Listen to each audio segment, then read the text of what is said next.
Hello everyone, my name is Nouell Christian, and I'm going to share my observation findings with you for difference in diversity. The space that I chose to observe is the Somerset Bridlewood C train station, as it provides a good opportunity to have a diverse group of people present. The station is the first/last destination for the C train's Red Line, which means that residents of the deep south communities of Calgary will likely begin their commute here as they head to their jobs or schools towards the north. The Somerset Bridlewood station area is also near a high school, leisure center, and community shopping square where the incoming C-train passengers could likely be heading to. As well, the Sundance Business Plaza is within walking distance from the station, which include workplaces for the business, engineering, and healthcare industries. For my data gathering, I use non-participant observation, which provides an objective view of the individual's action and interaction with the area, and not allowing me to interfere or place bias in the observation outcomes. Some limitations to this observation, especially in the case of documenting difference in diversity, are the assumptions and generalizations that I made, as I cannot ask questions to individuals to confirm their occupation and orientation preferences, leading to issues of validity for the outcomes of this observation.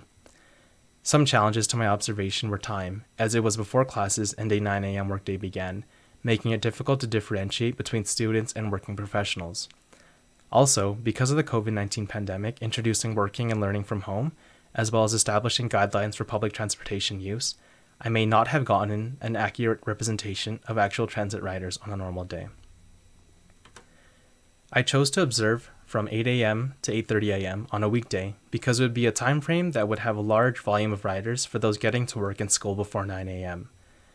For my collection methods, I chose to count the number of incoming females and males into the Somerset Bridlewood station area and the number of outgoing females and males to parts of the city north of the station.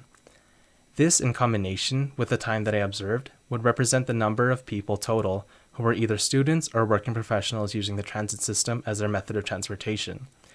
I used indicators to differentiate students and working professionals, such as those wearing backpacks and walking in groups, likely heading to school, and those traveling solo and carrying side bags or purses would likely be heading elsewhere, like places of work.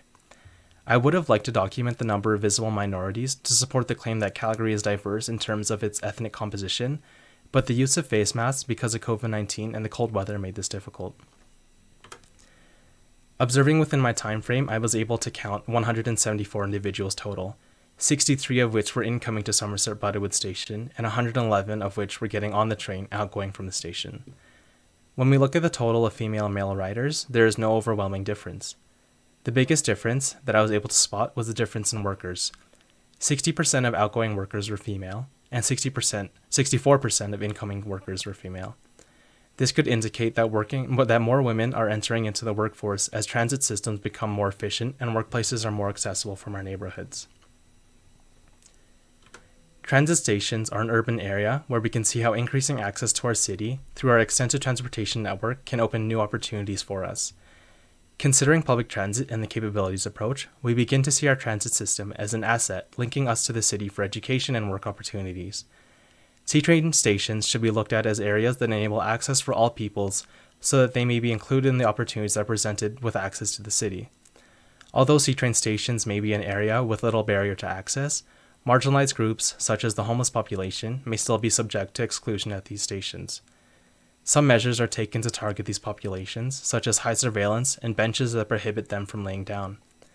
Although these measures may be put in place for safety and security reasons, they still clearly target and marginalize certain groups and exclude them from these areas.